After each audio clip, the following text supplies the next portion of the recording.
Bonjour dames, bonsoir et très ravi de vous retrouver sur votre télévision Bonferré pour votre information de 21h.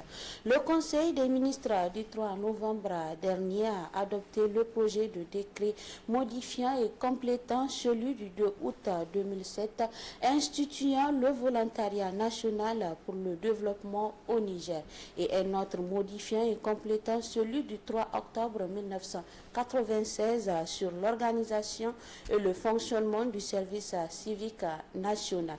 Le premier vise à revoir à la hausse la prime mensuelle octroyée aux relais communautaires et le second d'assurer un meilleur suivi des volontaires nationaux et des appelés du service civique national à travers leurs orientations vers le secteur de l'éducation. N'est-ce pas, Abdelaziz Mahamadou? Le projet du décret modifiant et complétant le décret du 3 octobre 1996 portant modalités d'organisation et de fonctionnement du service civique national pris en Conseil des ministres du 3 novembre dernier consacre le transfert de la gestion des appelés du service civique national à l'Agence nigérienne de volontariat pour le développement ANVD placée désormais sous la tutelle du ministère de l'Aménagement du territoire et du développement communautaire. L'objectif est de rendre le service civique national plus efficace et plus utile à l'État à travers l'orientation des appelés du service civique national vers le secteur de l'éducation.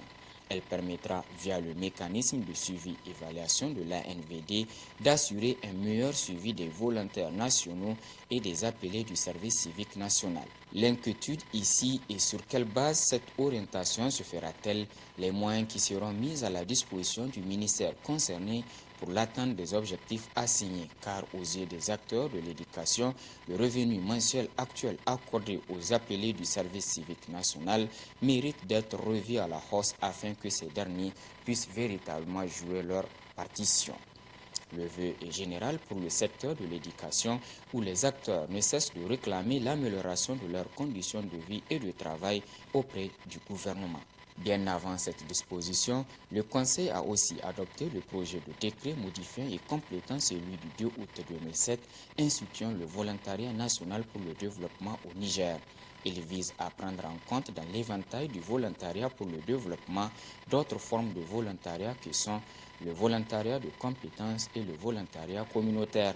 Ici, le décret consacre ainsi la dimension internationale du volontariat en étendant le principe réciprocité au-delà de l'espace CEDEAO et revoit aussi à la hausse la prime mensuelle octroyée aux relais communautaires. En tout cas, les acteurs concernés attendent avec impatience la matérialisation de tous ces vœux annoncés par le gouvernement, c'est-à-dire de la parole à l'acte, tout simplement. Dans le souci de soutenir les agriculteurs et les pasteurs, l'organisation néerlandaise pour le développement SNV a initié et mis en œuvre le projet Innovation Digital pour les agro-pasteurs du Niger, IDAN, financé par le ministère des Affaires étrangères des Pays-Bas à travers son ambassade au Niger. Le projet sera mis en œuvre dans les régions de Tillabéri, Dosso et Tawa à travers un consortium dont les activités ont été officiellement lancées le 8 mai 2022. Je vous propose de suivre ce public reportage réalisé sur le projet IDAN par Boubacar Amadou. L'agriculture et l'élevage constituent un des moyens incontournables dans le développement de l'économie de notre pays. L'élevage est pratiqué par près de 97% de la population sur plus de 70 millions d'hectares avec plus de 52 millions de têtes de bétail, toutes espèces confondues. L'agriculture, quant à elle, contribue à hauteur de 41% du PIB avec environ 80% de la population qui en dépend. Les activités agricoles et pastorales se déroulent dans un contexte caractérisé par la variation climatique et la fluctuation des prix des marchés qui influencent sur la production et les revenus. C'est dans ce contexte qu'intervient le projet Innovation Digitale pour les agro-pasteurs du Niger IDAN. Mis en œuvre par l'Organisation néerlandaise pour le développement SNV et ses partenaires, le projet IDAN est orienté vers une approche centrée sur le marché et soutient l'extension d'une plateforme numérique intégrée et qui fournit un service adapté aux petits exploitants et s'oriente vers l'écosystème des prestataires de services divers. À travers un centre d'appel qu'on va mettre en place en partenariat avec RTL Niger. Donc le centre d'appel leur permettra, à travers un numéro court qui est le 777, ils peuvent appeler et un téléconseiller prendra le combiné pour pouvoir répondre à leurs besoins. Cette initiative promoteuse d'espoir sera mise en œuvre dans les régions de Tillabéri, Dosso et Tawa pour une durée de 3 ans et financée à hauteur de 3 milliards de francs CFA par le ministère des Affaires étrangères des Pays-Bas à travers sa représentation diplomatique au Niger. Le ministère des Affaires étrangères néerlandais est fier de financer l'IDAN avec une contribution d'environ 5 millions d'euros pour une durée de 3 ans. Le projet fait suite à la mise en œuvre de 2 autres programmes similaires au Mali et au Burkina Faso. L'IDAN sera mise en œuvre par un consortium d'organisations et d'institutions, parmi lesquelles le ministère de l'Élevage et celui de l'Agriculture, la SNV, l'Organisation néerlandaise pour le développement HSS, RTL Niger et les 2 organisations paysannes Aren et Gagel Soudbaba. Ainsi, 35 000 exploitants agricoles et pastoraux du Niger, dont 15% de femmes et de jeunes, utiliseront cette offre qui leur permettra d'augmenter leurs revenus de près de 10%. 5 000 autres exploitants des espaces transfrontaliers accéderont à cette offre. Ce projet permettra d'améliorer les conditions de vie des agropasteurs. Le projet IDAN envisage de mettre en place des solutions numériques intégrées pour fournir des informations intégrées par téléphone mobile aux ménages agropastoraux afin de renforcer leurs revenus et leur résilience. Je demeure convaincu qu'à une époque où l'innovation numérique peut révolutionner la façon dont les exploitants agricoles et pastoraux nourrissent leur communauté, IDAN agira pour renforcer la résilience dont ils ont besoin afin de faire face aux chocs climatiques et aux situations d'urgence. La compagnie de téléphonie mobile RTL interviendra dans la mise en œuvre du projet à travers 3 volets. Donc, le volet centre d'appel pour donner des informations, le volet marketplace ou je dirais marché en ligne pour permettre d'écouler les produits et services, et le 3e volet assez important qui est celui de microcrédit qui viendra supporter ces agriculteurs et ces éleveurs. Donc à la fin, c'est un projet qui vraiment en fait de bout en bout va adresser surtout la population rurale qui est plus dans le besoin en termes d'accès en fait à la nouvelle technologie. Quant aux organisations paysannes, Aren et Gagel Soudbaba, elles serviront de relais pour motiver les agriculteurs et pasteurs à l'utilisation des services qu'offre le projet IDAN. Ça permet aux éleveurs non seulement de gagner du temps, parce que déjà un truc que tu peux aller te déplacer sur des kilomètres, donc aujourd'hui tu peux gérer ça à partir de ton téléphone. Tu appelles juste pour savoir est-ce qu'au niveau de telle localité il y a la disponibilité. Donc s'il n'y en a pas, tu n'as pas besoin de gaspiller tes frais de transport et ton temps pour aller. À travers le téléphone, tu as la disponibilité. Non seulement aussi il y a l'amélioration parce que ça facilite avec le projet.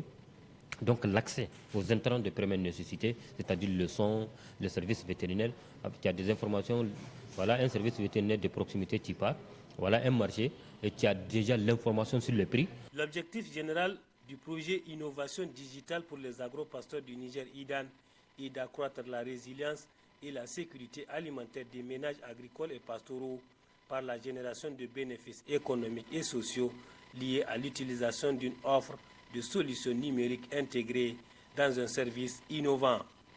Les ateliers régionaux de lancement du projet ont eu lieu le 8 novembre 2022 après la cérémonie de lancement officielle qui s'est tenue le 28 mai 2022 à Niamey. Autre aspect de ce journal, à Maradi, ils sont au total 25 acteurs de la société civile qui ont participé à l'atelier de sensibilisation et de plaidoyer sur la promotion de l'équité de la vaccination.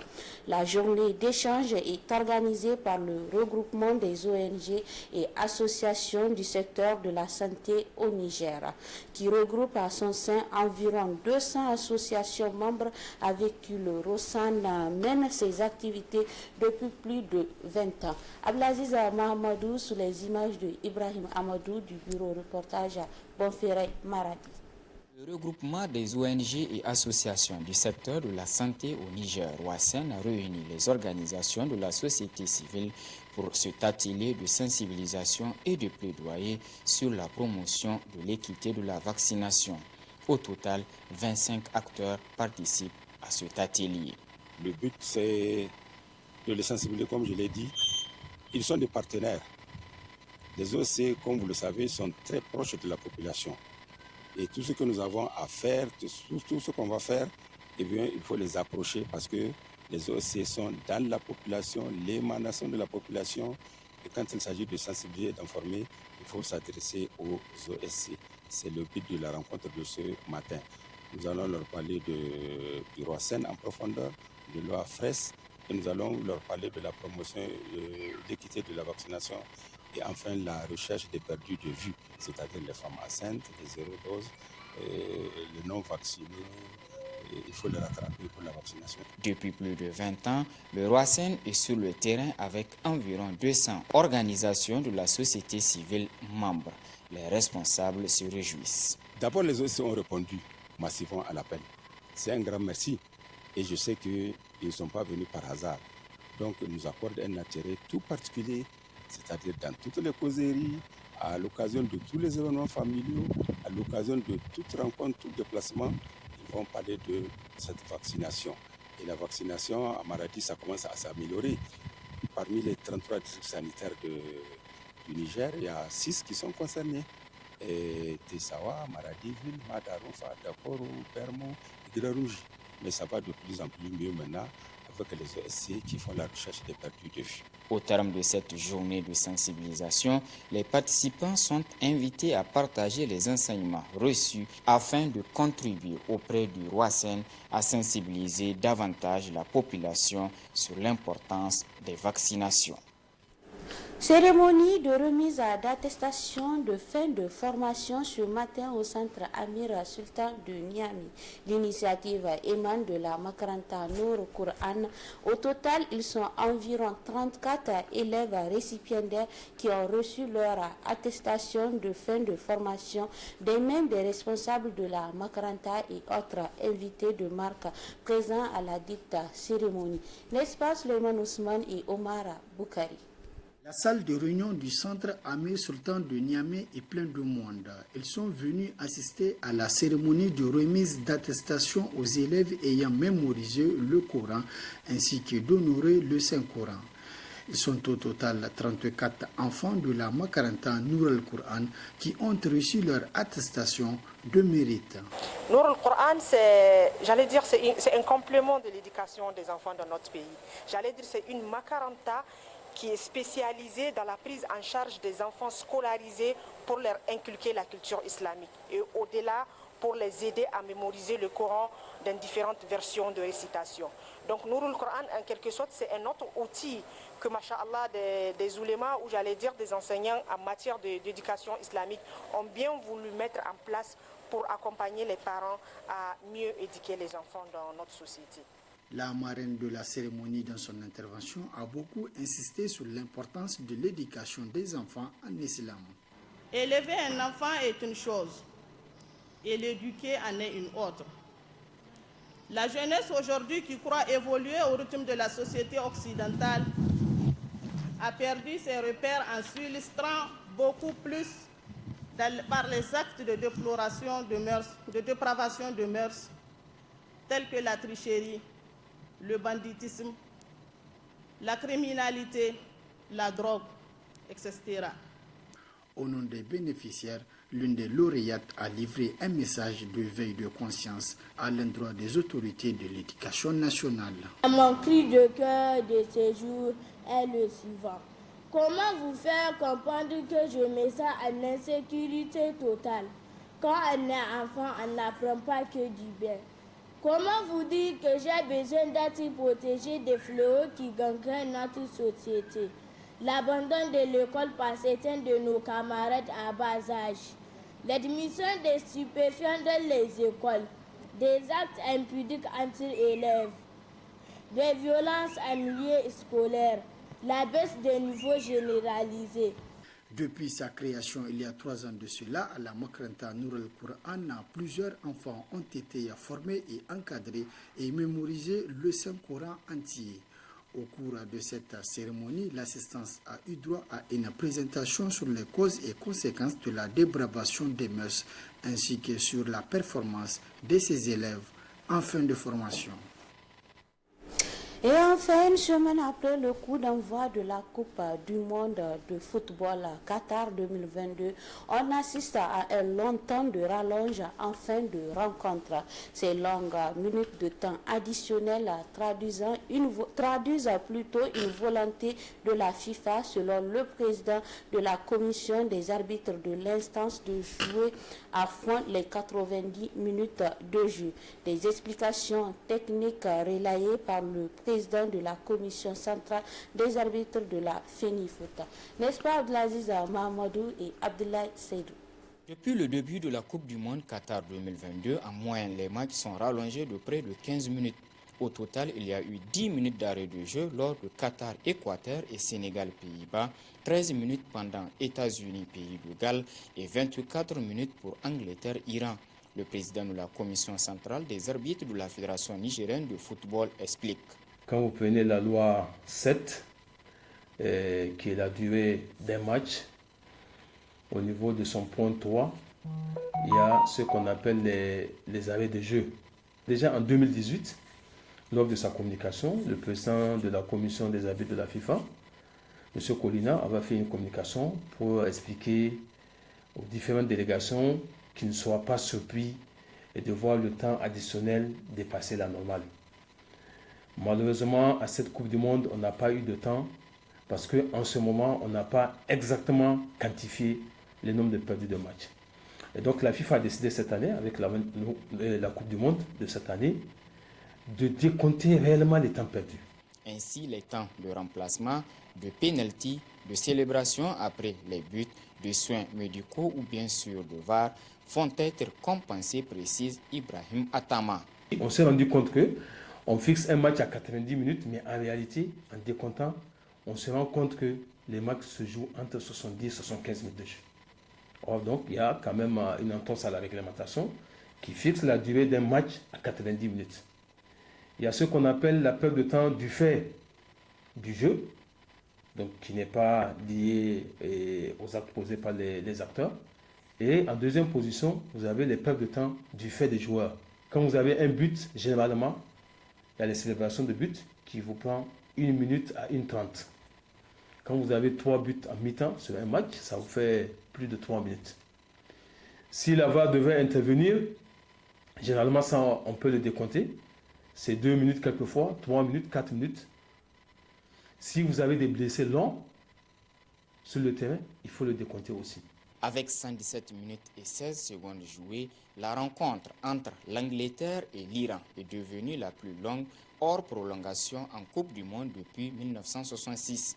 Si certains dénoncent la nouveauté et plaignent des joueurs usés physiquement, d'autres l'encouragent et saluent l'augmentation du temps de jeu effectif, compensant ainsi le temps perdu en 90 minutes.